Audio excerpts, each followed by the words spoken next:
G'day everyone, it's SDS SuperCoach providing SuperCoach content for you. I'm here to present just reviewing some mid-price players, mid-price selections. It's going to be nothing to talk about the rookies or the premiums. We are here to talk about strictly some mid-price madness here. So just going to be reviewing that. Before I start, I've hit 250 subscribers. No, I've hit 200 subscribers, and I really do appreciate it. Thank you all for the support. It's been a few comments and all that, so that's been tremendous from you guys, and I really do appreciate it. So thank you a heap.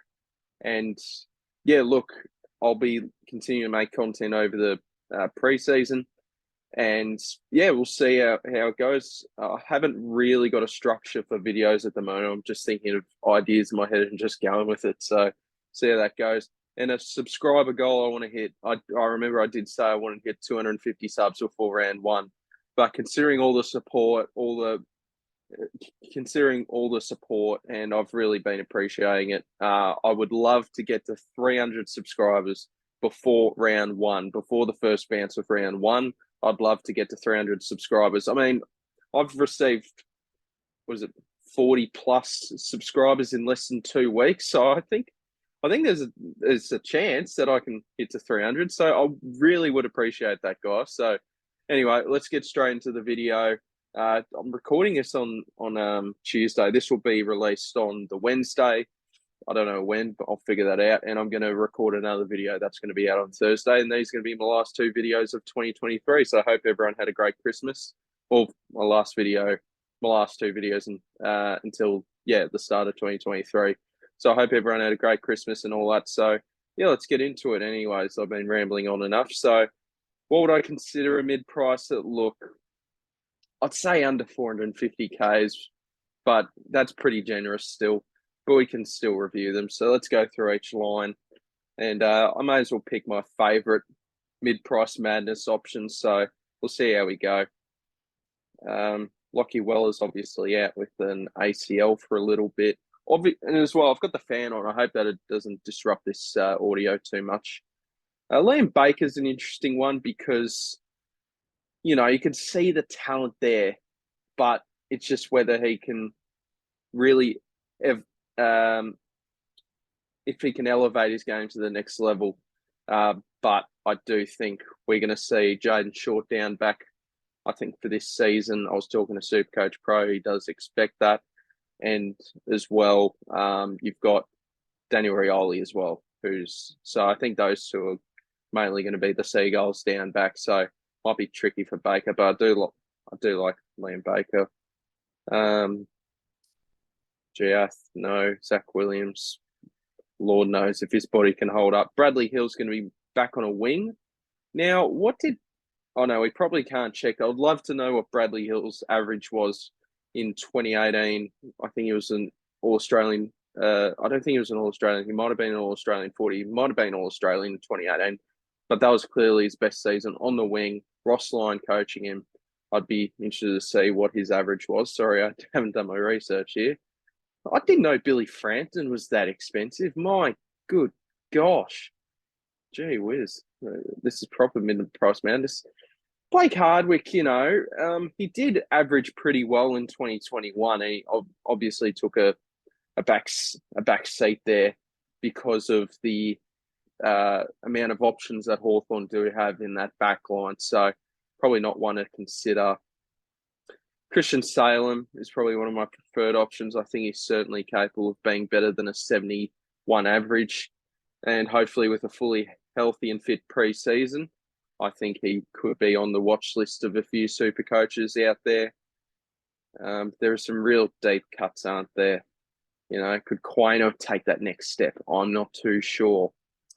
Jake Lever, who else? You got Mitch Hinge. He caused a few headaches last season, that's for sure.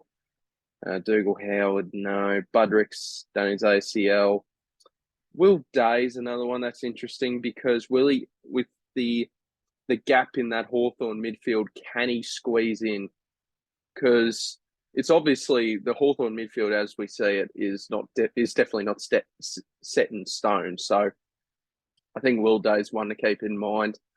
Do you start him? Look, we'll just have to see if he's training with the midfielders. I'm a Hawthorn man, but I don't have that knowledge yet. I guess we'll find out a bit more when when the clubs return back to pre-season training in January. I forgot when they actually come back, but I think my guess would be midway through January. Ben Long, as I said, I've mentioned this bloke a couple of times. If you're really looking for a deep cut, but I think they'll play him as a seagull now with Lockie Weller and who's that other bloke? I can't remember his name, but he's in my head. No, I forgot. Sorry, but I think there's a few Gold Coast Suns defenders who are Will Powell that are currently out with long-term injury, and I think Ben Long can certainly fit into that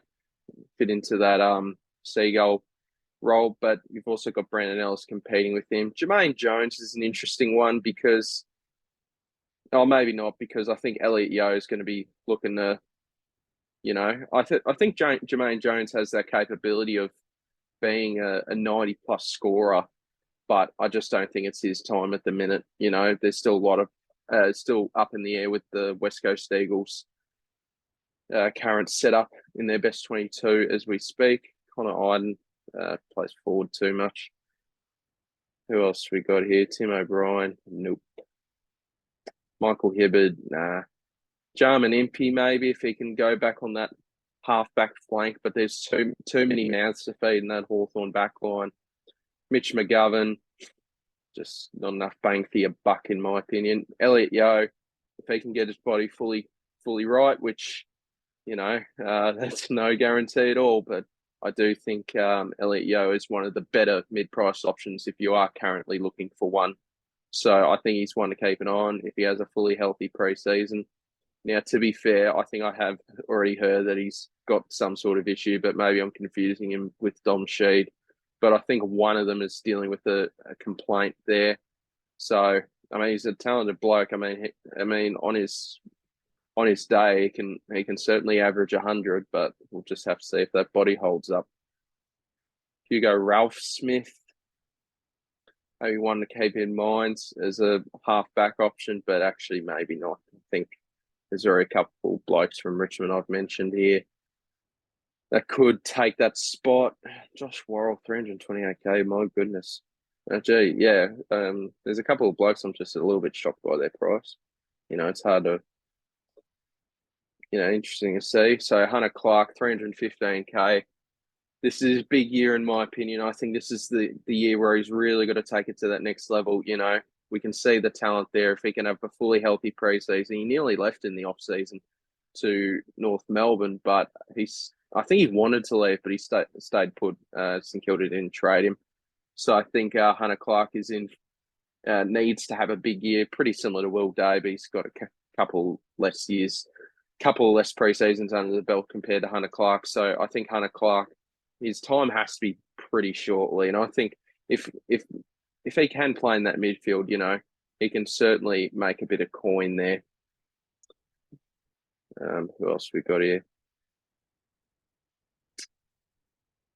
Now we're really starting to head into could Jaden Hunt be a guy off that halfback? Certainly not the youngest bloke going around, but I think West Coast recruited him for a reason. Every recruit comes with a reason. So they must see something in Jaden Hunt to be a pretty important part of that West Coast transition down back or on the wing or however they want to play them. We'll add a couple more. Jack Bowes is another. Can he get that inside midfield time? I'm not too sure, but we'll find out with Chris Scott. But that's a really tough Cats midfield to get into. I'm not fully sold on him, I'll be honest. All right, we're just one more bloke that would interest me. Just looking through. Brady Hoff, could he play a bigger role next season? Patrick Parnell, I feel like we're waiting on him. Jordan Boyd, I think, can show a bit next season, so we'll see how that goes. Sam Darcy, can he play a good role? Trey Rusco, when's he ready to explode? Look, I think most of these now, that's probably a bit too expensive. I'm just going to add Trey Rusco. Why not? When is it his time to fully explode onto the scene. You know, I feel like we've been waiting a couple of years now. I think his time is coming up now. I think if he has a similar year this year to last year, I think he does get the chop. So I think it's a big year for Trey Rusco. It's a cutthroat business. All right, 450. Actually, no, we'll save midfielders for last. I want to do the rucks and forwards. Pretty tricky, this one. The rucks, you know, we've only got like 64 players to choose from. I'm just going to say Darcy Cameron's a mid-pricer. I mean, he's not a full-on premium, is he? So I think he'll get the full-time ruck role. Collingwood, we'll see what Mason Cox has to say about that, see if he affects anything. But you'd think they recruited McStay to replace Cox and Cameron to play the full-time ruck role. So we'll see how that goes. Lloyd Meeks, one to bring up, I guess. Yeah, we'll see if he can get into Hawthorn's best 22. And, you know, the number one ruck role, we'll have to see about that. But I'm going to save a lot of my Hawthorn stuff for my video that I'm going to do with SuperCoach with DR. So I'm not going to mention too much about the Hawthorn blokes. I'm doing a Hawthorn preview with SuperCoach with DR. Don't know when yet, but you can see him doing his videos now. So we'll see when that pops up. I'll let you guys know when I'm doing it. And so Lloyd Meeks in there, he intrigues me. Sam Draper's another one. I think Sam Draper, he's ready to explode. You know, he's comparing himself to Max Gawn, so we'll just have to see if Draper can match that. So he's got a bit of confidence about him. So see how that goes. Look, I mean, he's certainly a very talented ruck. I mean, no reason why he can't. Is there another bloke here? Is there anyone that really, you know, Kieran Strauchan, if Riley O'Brien was out of form, could be an interesting 260k ruck. Nick Bryan, what's going to happen with him? Other than that, this is not too much. You know, Kieran Briggs, none of it's really doing it for me. So now I'm just going to add Lloyd Meek. Sorry, I'm getting pins and needles in my leg. I needed to change my leg there. It was very sore. All right. Let's go through the forwards. So about under 450k is when I'm reviewing blokes. Reece Matheson, I doubt he gets a game now. Jed Anderson, is he sold? You know, is he fully best 22? I doubt it. Nick Martin, I've seen photos of him in the preseason. He looks ripped and raring to go for hopefully, well, we'll see if the Bombers have an improved season, should I say. Zach Bailey, you just don't know if he's going to get midfield time. It just seems like he's stuck on that half forward. And to be fair, he does play his good footy there. Ben Cunnington, I'll touch on. I think Clarko is big on, you know, experienced heads, of course. And I think North Melbourne's really young midfield and young side, to be fair. I do think they may need an experienced head through that midfield. And I think Ben Cunnington's that bloke and can just lead the way a bit, you know. Hopefully he has a fully healthy pre-season. And, yeah, we'll see how Ben Cunnington goes. Hopefully he's all good now, and hopefully we get to see him at round one for next year. Bradley Hill, we've already talked about. Jack Graham, can he get a bigger role? I mean, he's got a decent sized role, but now with Tim Taranto and Jacob Hopper, you know, I think that really limits what he can do as a player next season. Neil Bullens, Cam Rayner, can he finally get out of that forward line? I just don't think he's ready yet. And now with Josh Dunkley in the side, I highly doubt it. Jake Stringer, I've seen photos of him. He looks pretty unfit. I'd be shocked if he was an option next year. Well, Hayward, is it time for him to get a bigger role? You know, he's been around for a little bit now. How old would he be now? About 23, 24 years old. That'll be very interesting to see.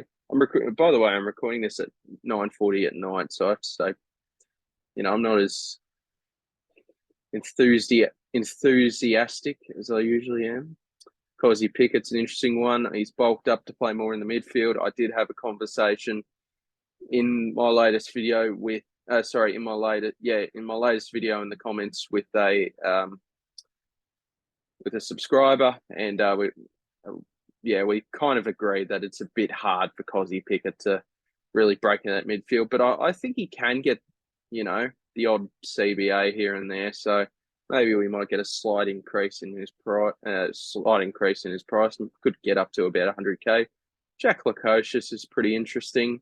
I don't know what Gold Coast are training him for him to be at the minute. I'm not too sure, but I do think Lukosius could.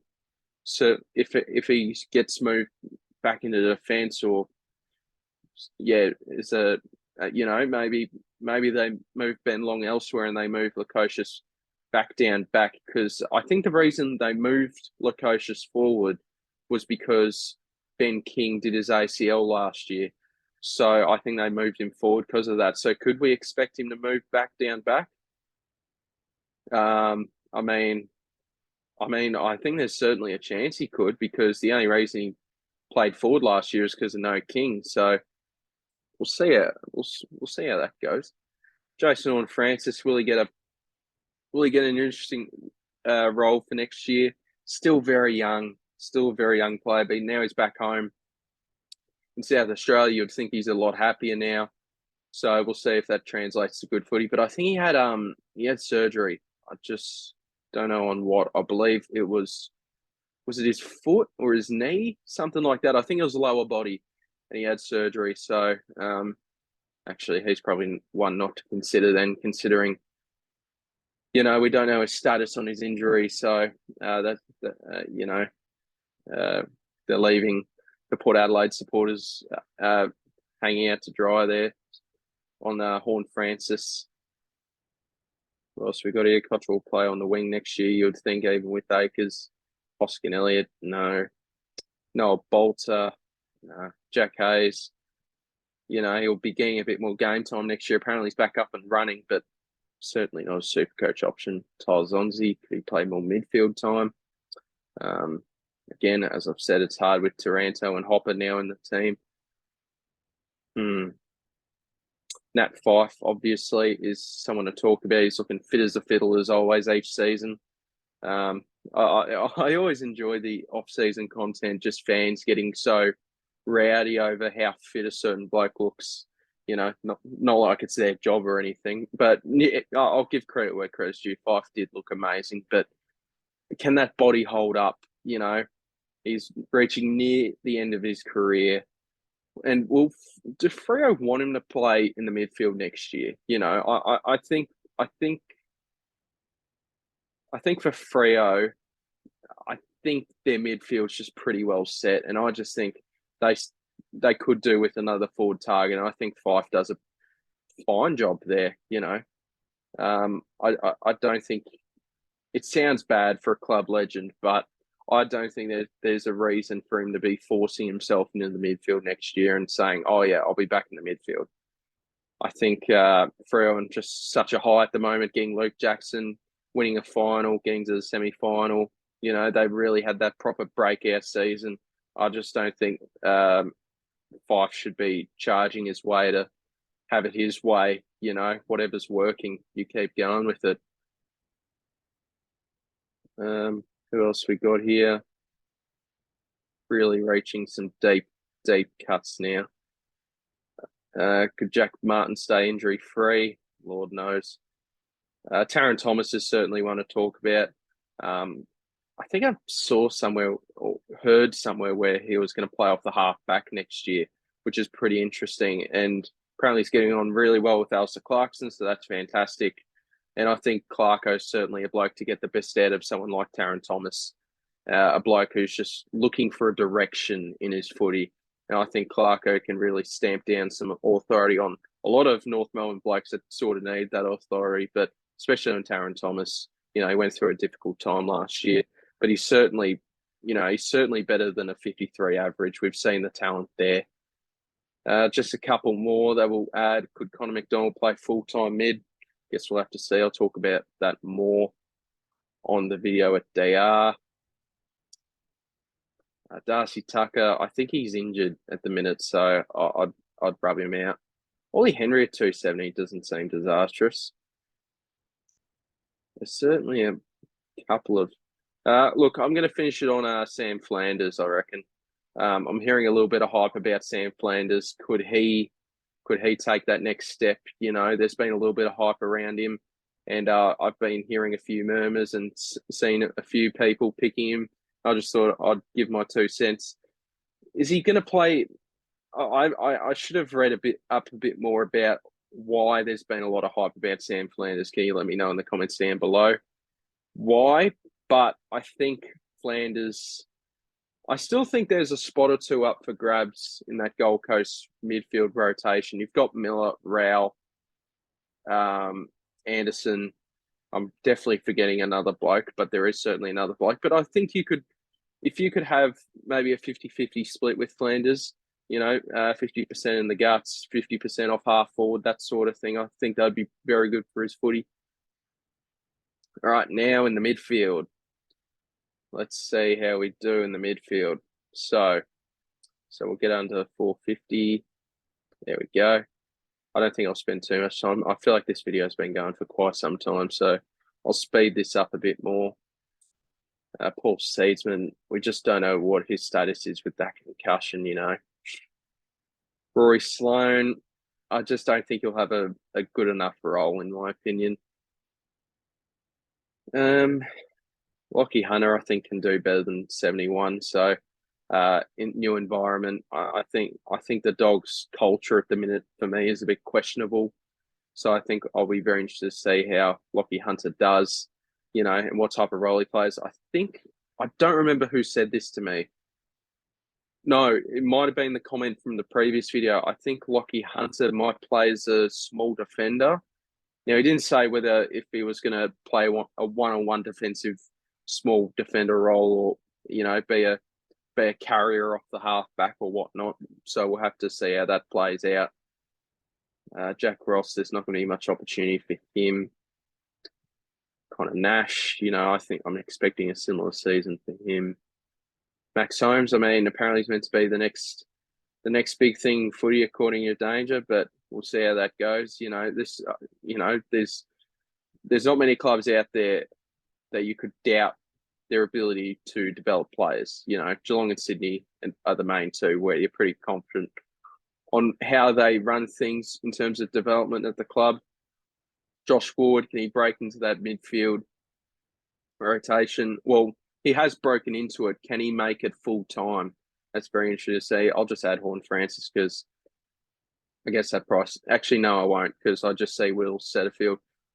Will Setterfield play in the guts round one? And I think there's certainly a capability of that being the case because I think Essendon are really lacking, and they have for a very long time, to be fair. They've been really lacking that tall midfielder with a bit of different style about how they go about things in that midfield. I just think Will Setterfield, this is his opportunity. He's the main tall mid at Essendon. And I think, I do talk to my Carlton mate about him and he really likes him. He thinks he'll do a great job at Essendon because he'll get a lot more of opportunity playing in the midfield. There's one problem. Well, I guess it's a positive for Supercoach, but negative about his overall footy is that he's very limited. He can only play as an inside midfielder. He can't really, they've tried him on the wing, half forward, doesn't really work there. He has to play in the inside midfield. Otherwise, there's no point having him in the team. So that's probably a good thing for Supercoach. You'd be shocked to see if he ended up on the wing or half forward. So I'm keen to see what his status is at Essendon heading into the first round. Jacob Hopper's the obvious one. I won't talk much about him, but he'll play full-time mid at Richmond. He's just a great option. And I expect him to be one of the more higher-owned players in Supercoaching in round one. Dom Sheed's another that should be decently owned. Can you fit these two blokes into a side? I don't think you can. I think you've got to pick between one or the other. And if you force me to pick, it would be Jacob Hopper. But I can understand Sheed. I think he is a part of their full rotation in the midfield. So I can totally understand it. I think I'm going to struggle to fill out 11 players here. Warple, another one. Can he play inside midfield? Won't go too much further. I might just leave it there, guys. Jai Cully, can he play a bit more in the midfield? That's the main question there. Cooper Stevens is another. Can he play inside midfield? And can he get consistent games there at the Hawks? Look, we'll leave it there, guys. I've filled out a lot. I mean, you could say Finn Callahan is a cheeky one. This is not really, I guess it is. It's not really a mid-pricer, though, is it? So, look, anyway, those are the guys that I've brought out to analyze as mid-priced options for next year. If you guys are struggling on one in a certain position, here I gave my thoughts on the majority of these blokes. So, hope you guys enjoyed the video. Make sure you subscribe. I want to get to 300 subs before round one. Like the video, of course, as well. Leave a comment down below on anything. I'll respond to anything. If if you say anything, what's the word? If you say anything bad, I don't take it personally. If if you've got constructive feedback, that's really good. If you want to leave a hate comment down below, whatever. As long as it's respectful, I don't mind. So hope you guys have a good one. I'm just about to record the next video now. Cheers.